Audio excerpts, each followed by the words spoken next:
Hello everyone, आप सब कैसे हैं? मैं उम्मीद करता हूं कि बहुत अच्छे होंगे और अपनी पढ़ाई को अच्छे से कर रहे होंगे। मैं आकाश कुमार बड़ाना आईसीटी वर्चुअल क्लासरूम में आपका बहुत बहुत स्वागत करता हूं मेरे प्यारे बच्चों। जैसा आपको पता है मेरे प्यारे बच्चों, बेसिकली हमारी आपका 9th क्लास है। 9th क्लास में हम लोग देख रहे हैं पॉलिटिकल साइंस चैप्टर अंतिम है और लगभग हो भी चुका है पूरा चैप्टर। कुछ नहीं बजाय कुछ मुझे इसमें नोट्स कराने हैं, इंपॉर्टेंट चीजें करानी है ताकि आपको ध्यान रहे क्या कुछ है। थोड़ा सा उसके लिए तो हम चलेंगे और हम थोड़ा सा जो था हम यहाँ से आगे बढ़ेंगे, क्योंकि कल मैंने थोड़ा सा आपको स्पीड में किया था पूरा। आज हम इसको दोबारा शुरू कर रहे हैं और हम यहाँ से ही आगे बढ़ेंगे ताकि हम चीज़ों को थोड़ा सा और अच्छे से समझ पाए बेहतर तरीके से, क्योंकि कल चैप्टर हमने जल्दी से ही निपटाने की कोशिश की थी। इस प्रकार हम देखते हैं कि अधिकारों का दायरा बढ़ जाता है। अगर हमको आपको अगर कॉन्स्टिट्यूशनल प्रोविजन है तो दायरा आपका बढ़ेगा, क्योंकि आपके लिए कोई ना कोई खड़ा है जो आपके अधिकारों को लागू कराने के लिए हर सक्षम या हर संभव प्रयास करेगा। हर समय नए अधिकार सामने आते हैं। जैसे जैसे आपकी चीजें बढ़ेंगी अधिकार आएगा। जैसे आप देखेंगे एक जमाने में इंटरनेट नहीं था, आज की तारीख में इंटरनेट को मूल अधिकार से जोड़ के देखने की भैया उसका राइट्स है। आप कहीं भी सिग्नल ब्रेक डाउन कर देते हो और महीनों महीनों तक 2-3 साल तक पड़ा रहता है, या सरकार अचानक बंद कर देती है, तो वो भी राइट्स है ताकि वो फोन पे बात कर सके। तो ऐसे नए नए जो अधिकार हैं ये लोगों के सामने आ रहे हैं। चलिए कुछ और अधिकार बताइए जो लोगों के सामने निकल कर आ रहे हैं और वहाँ उनको देखना बहुत ज़रूरी हो गया है, और आज के परिप्रेक्ष्य में हम उनको जोड़कर देख सकते हैं, बात कर सकते हैं भैया क्या कुछ है ये अधिकार, और देखते कैसे हैं आप इन अधिकारी को, ये बात करने वाली बात। समाज के विकास के लिए नए संविधान निर्माण के साथ साथ नए अधिकार सामने आते हैं। संविधान बनाने वाले संबंधी अध्याय में हमने देखा है कि दक्षिण अफ्रीका के संविधान में नागरिकों को कई तरह के अधिकार सामने मिले हैं। सबसे पहले कुछ इस प्रकार हैं, जैसे निजता का अधिकार। इसके कारण नागरिकों और घरों की आपकी तलाशी नहीं की जा सकती। अब राइट टू प्राइवेसी, ये जो अधिकार है इसको लेकर बहुत बड़ा घमासान मचता रहता है। राइट टू प्राइवेसी, आप किसी का फोन नहीं देख सकते। आज तारीख में आम चीज है कि आपका फोन है, कोई फोन आपका, चाहे आपका लड़का हो, पति हो, पत्नी हो, कोई किसी का फोन नहीं देख सकता, क्योंकि हर आदमी की एक अपनी निजता है। कैसी है? हर एक व्यक्ति की अपनी निजता है, राइट टू प्राइवेसी है। अब इसके कारण कोई किसी घर में घुस जाए, आपकी तलाशी करने लगे, नहीं कर सकता। कोई किसी का फोन टैप करे, नहीं कर सकता। कोई उसकी आपकी चिट्ठी पत्र वगैरह खोल के पढ़ ले, मान लीजिए आपने कोई पत्र लिखा और डाकिये ने उसको बीच में पढ़ के वापस चिपका दिया, आपको पता चल जाए, तो वो ऐसा नहीं कर सकता। अगर वो ऐसा कर रहा है तो किसी के जो जो आपके निजी संवाद है वो उनको क्या कर रहा है, उजागर कर रहा है। ऐसा नहीं कर सकते। ऐसे अधिकार जुड़ा है पर्यावरण का। आजकल आप लोग दिल्ली में देखते हैं, जो भी आपके बड़े बड़े महानगर है उनमें आपको पोल्यूशन को लेकर बड़ी समस्या पैदा हो रही है और लोगों के जीवन पर उसका विपरीत असर पड़ रहा है। तो ऐसे पर्यावरण का अधिकार जो नागरिकों को स्वस्थ या कुशलम प्रदान करे, ऐसा हो कि जहां स्वस्थ रहे, ये जिम्मेदारी किसकी है? सरकार की। तो सरकार की रिस्पॉन्सिबिलिटी है कि एक अच्छा पर्यावरण अपने लोगों के लिए आपका प्रोवाइड कराए, जो आपका स्वास्थ्यपूर्ण हो, कुशलम हो, जिसमें वो रह सके, सर्वाइव कर सके। और सबसे बड़ी बात है, ऐसा भी हो कि पर्याप्त आवास पाने का अधिकार है। अब कोई व्यक्ति है, पूरे जीवन वो इतना नहीं कमाता कि अपना मकान बना सके, तो सरकार आवास योजना चला रही है, बहुत सारे तरीके चला रही है जिससे लोगों को अपना मकान मिल सके, काम मिल सके। और स्वास्थ्य सेवाएं हैं, आप देखते हैं गवर्नमेंट हॉस्पिटल फ्री में इलाज करते हैं, बहुत नॉमिनल फी पर भोजन मिलता है, बहुत सारे मिड डे मील, बहुत सारी योजना चल रही है, अंत्योदय योजना, अन्य योजना, काम के बदले अनाज योजना, 5 किलो राशन, ये सब चीजें मिल रही है, 25 किलो राशन, ये सब है। और किसी भी आपातकालिक, मान लीजिए इमरजेंसी में कोई आपको प्रॉब्लम हो गई, तो कोई भी आपको इमरजेंसी में हेल्प करने से नहीं रोक सकता। अनेक लोगों का मानना है कि काम का अधिकार स्वास्थ्य का अधिकार है और जीने के लिए जरूरी है, और न्यूनतम अधिकार और निजता के अधिकार को भारत में मौलिक अधिकार देना चाहिए। और ये बात रखी गई है कि ये सारी चीजें कैसी हैं, अवस्था की जर्नी के रूप में हम इनको देखते हैं। ठीक,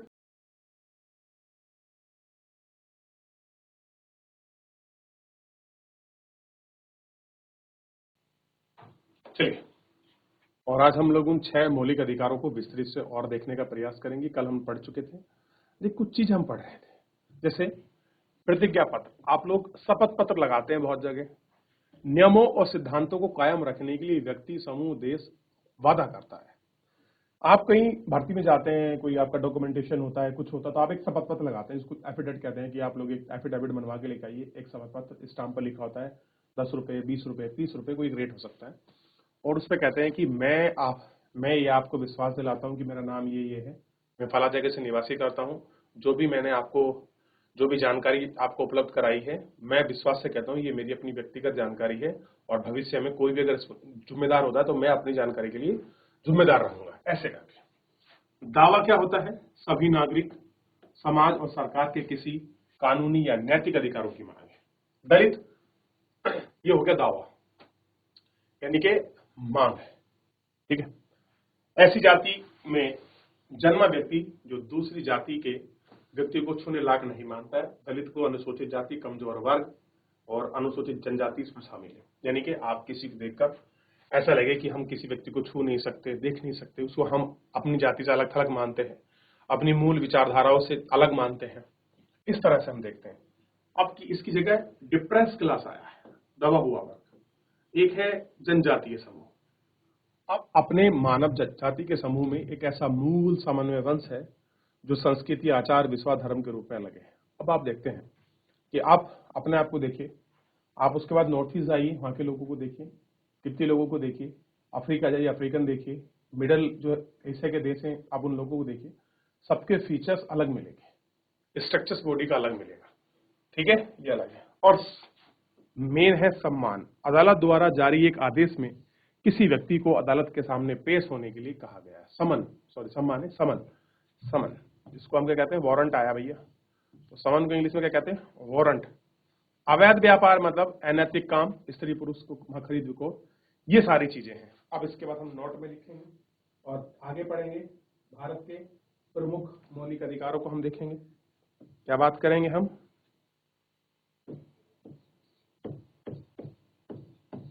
प्रमुख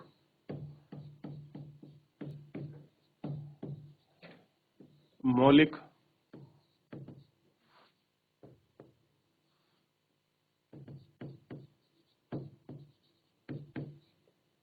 अधिकारों को हम लोग देख रहे हैं, और हमें पता है हमारे कितने हैं, 6 मौलिक अधिकार है। कैसे हैं? 6 मौलिक अधिकार है, ये हमको देखना है। कौन कौन से 6 मौलिक अधिकार हैं, उन पर हम बात करेंगे। जैसे चैप्टर में जब मैं आपको पढ़ा रहा था तो मैंने एक आपको बता दें कि आप इनको नोट कर लीजिए, आज थोड़ा सा हम उनको आगे विस्तृत से पढ़ेंगे और वापस चर्चा करेंगे कि भाई कौन कौन से 6 मौलिक अधिकार हैं। आपने शायद उस टाइम इनको अनदेखा कर दिया होगा। ये हैं 6 मौलिक अधिकारों को, इनको हम लोग एक एक करके पढ़ेंगे, ठीक है। और इनका एक्सप्लेनेशन आप अच्छे से पढ़ चुके हो। तो सबसे पहले हमारे पास पहला मौलिक अधिकार है समानता का अधिकार।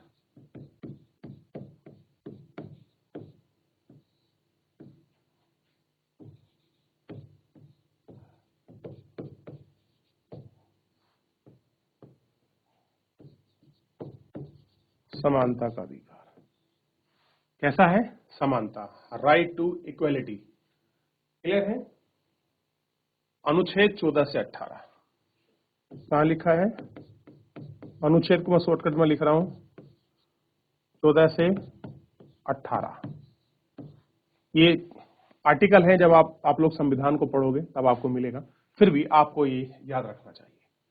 अच्छा, एक्सप्लेनेशन क्या है इसमें? आपको पता है, हमने जो पढ़ा है क्या लिखा है कि कानून के समक्ष समानता,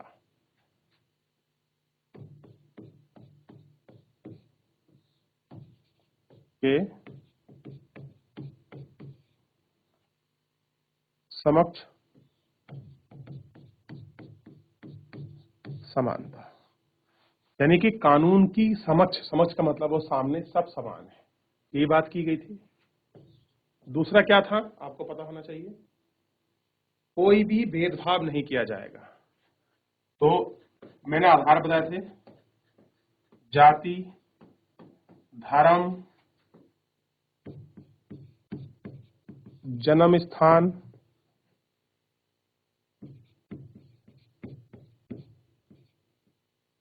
जाति, धर्म, जन्म स्थान, लिंग,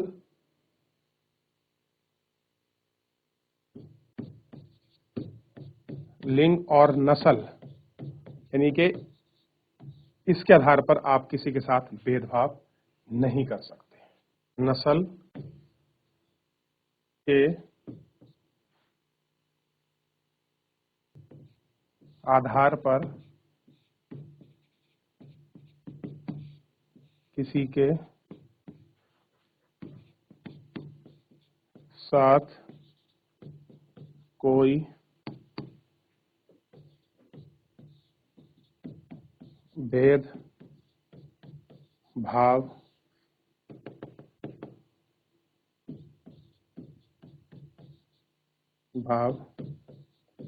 नहीं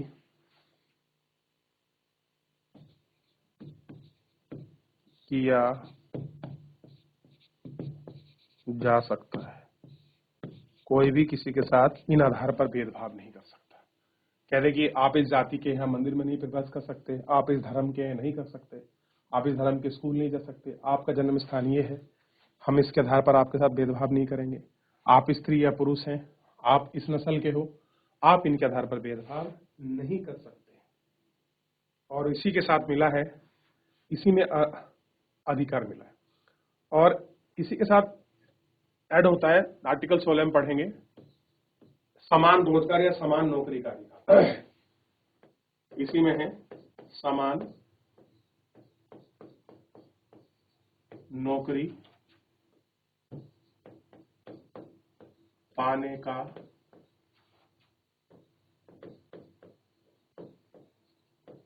अधिकार। ये भी कैसा है, ये भी इसी में रखा। कैसा है, इसी में।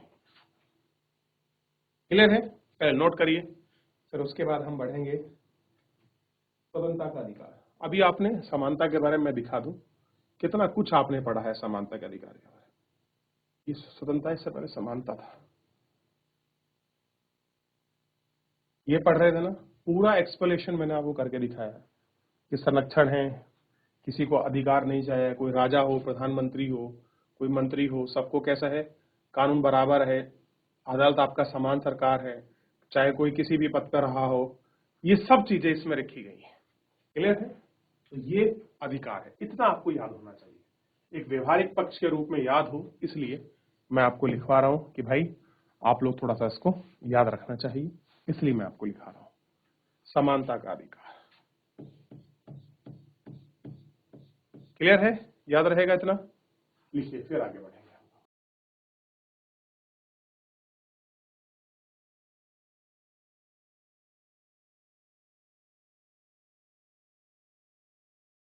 हो गया,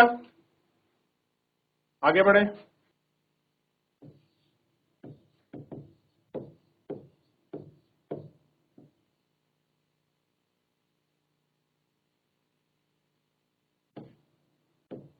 स्वतंत्रता का अधिकार।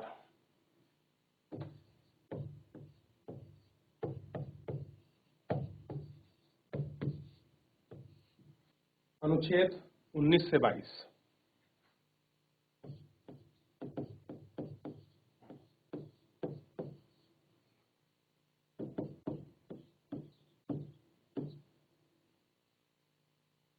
अनुच्छेद 19 से 22, ये आपको देखना चाहिए। जैसे भाषण एवं अभिव्यक्ति,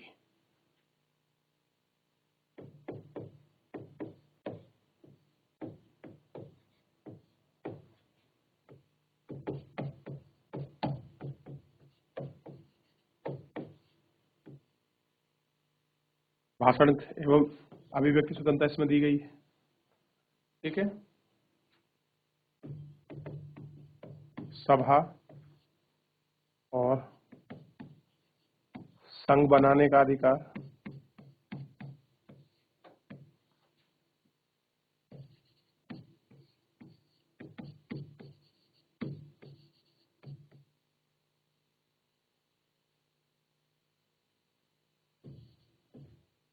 इसके बाद आंदोलन करने, निवास करने,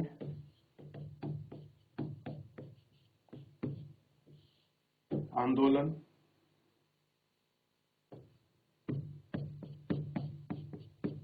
निवास का मतलब देश के किसी भी स्थान निवास करने का। ठीक, कानूनी सहायता का भी तो अधिकार है इसमें, कानूनी मामलों का संरक्षण। एक काम करते हैं, निवेश के साथ यहाँ लिख देते हैं,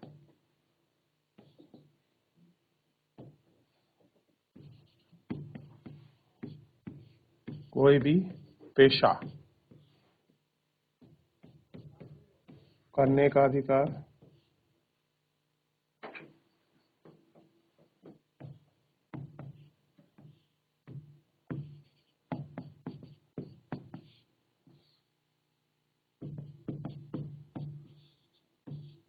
कानूनी संरक्षण का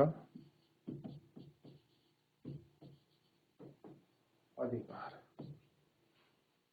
देख लिया। जैसे अभी इसको मैं अलग अलग भी तोड़ के लिख सकता था, जैसे भाषण अभिव्यक्ति, संघ बनाने, आंदोलन करने, निवास करने, कोई भी पेशा करने, ठीक, कानून संरक्षण, इनको मैंने एक साथ लिख दिया। अलग अलग 6 आपके पॉइंट नहीं बनाए मैंने। जो आपने कहाँ पढ़ा होगा, मैं आपको बताता हूँ कौन कौन स्वतंत्रता की इसमें बात करता है, आपने लिखा भी है, और चाहे तो आप इनको अगर आप विस्तार में लिखेंगे तो आप इस तरीके से इसको लिख सकते हैं। ये सारी स्वतंत्रता है, यही है ना, 1 2 3 4 5 और 6। तो मैंने ये लिख दिया, शांति लिख दिया, संगठन और सभा एक कर दिया, आने जाने में लिख दिया मैं निवास करने का स्थान, बहिष्ने का।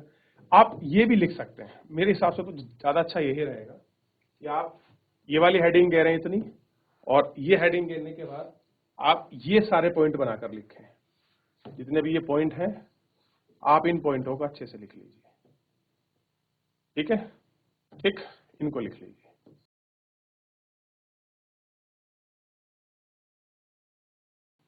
चलिए, इतना हम लोग देख चुके हैं, आगे बढ़े। आई होप कि आप लोगों ने कॉपी कर लिया होगा, ठीक है। लास्ट फास्ट, जिनका नहीं हुआ बच्चों का बेटा कर लीजिए आप। आगे बढ़ते हैं, चलिए इसी पे लिख देते हैं।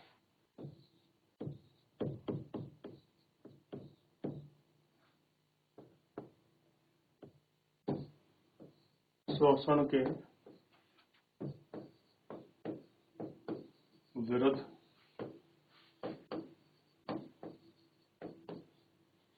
अधिकार। क्या है? शोषण के विरुद्ध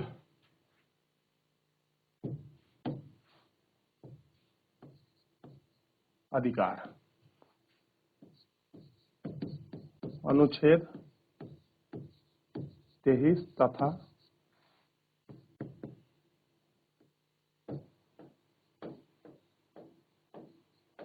24।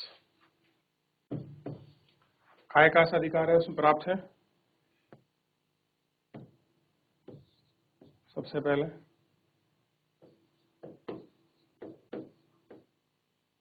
बलात् श्रम, आप किसी से बाल श्रम नहीं करवा सकते, बलात् श्रम, मानव तस्करी,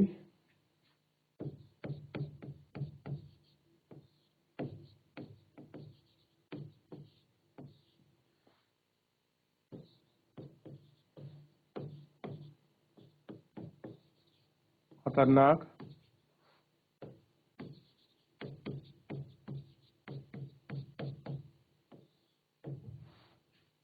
खतरनाक कारखानों में, खतरनाक कारखानों में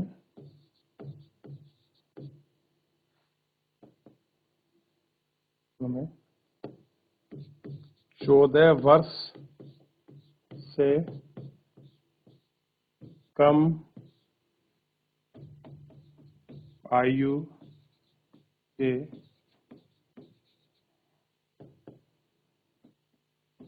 बच्चों को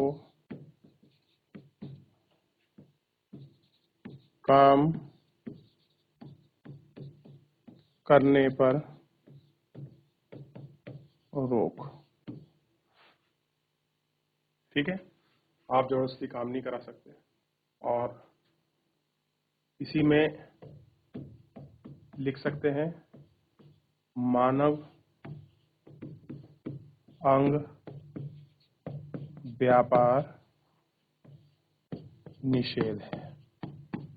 आप अगर चाहो आदमी के अंग बेच दो, आप उनका व्यापार करो, आप वो भी नहीं कर सकते। क्लियर है? ये आपको पता होना चाहिए कि आप ये सारी चीजें नहीं कर सकते। ठीक है, 1 मिनट है, आप कॉपी करें फिर आगे बढ़ेंगे।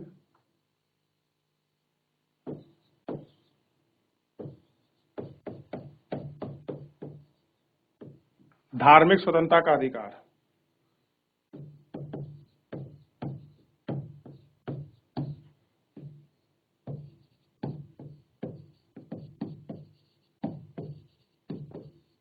धार्मिक स्वतंत्रता, अभी आपने क्या पढ़ा है?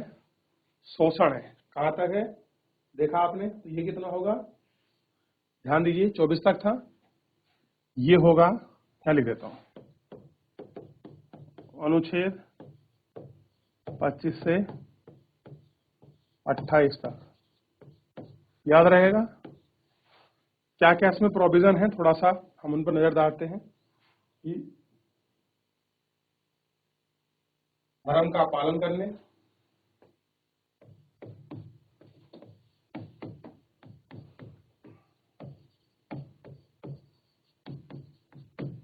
किसी को अधिकार होगा।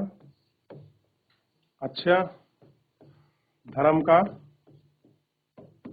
आचरण,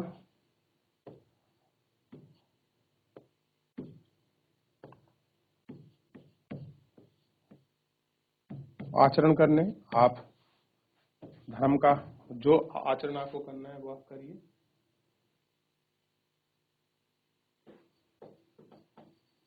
उसको मानने तथा प्रचार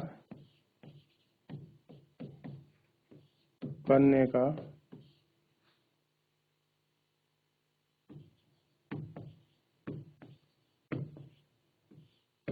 अधिकार।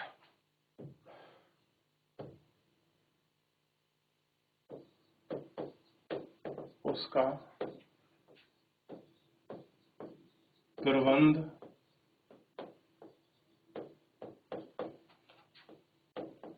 करने का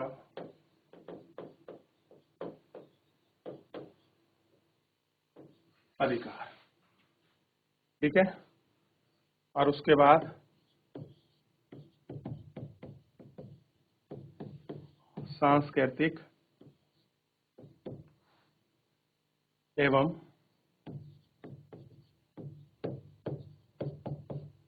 शैक्षणिक अधिकार।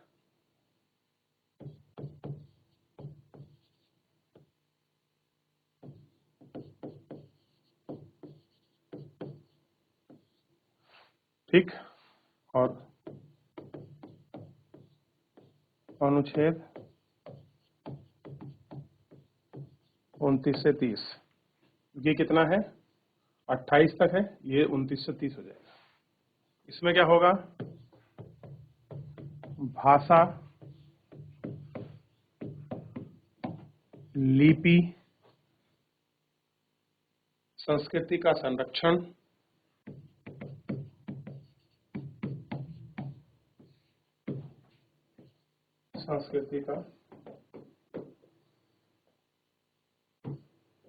संस्कृति का संरक्षण, और अल्पसंख्यकों के अधिकार।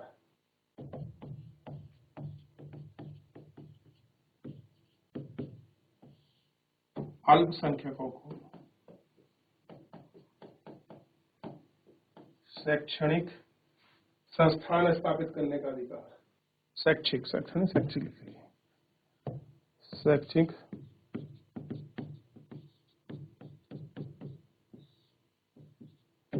संस्थानों को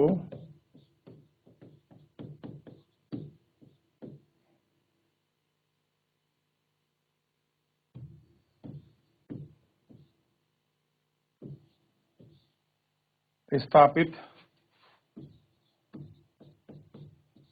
करने का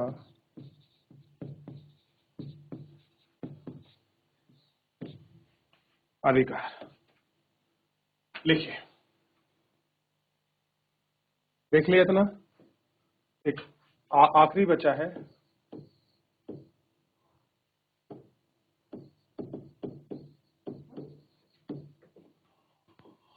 संवैधानिक उपचारों का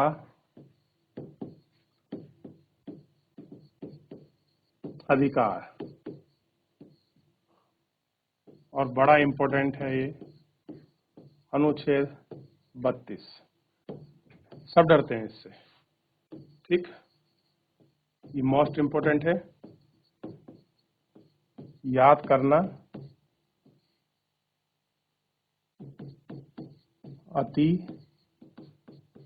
अनिवार्य है। आप इसको याद जरूर करें। क्लियर है? चलिए, तो मेरे प्यारे बच्चों फिलहाल इस चैप्टर में इतना ही, और इस बुक में भी इतना ही। मिलेंगे नेक्स्ट बुक के साथ।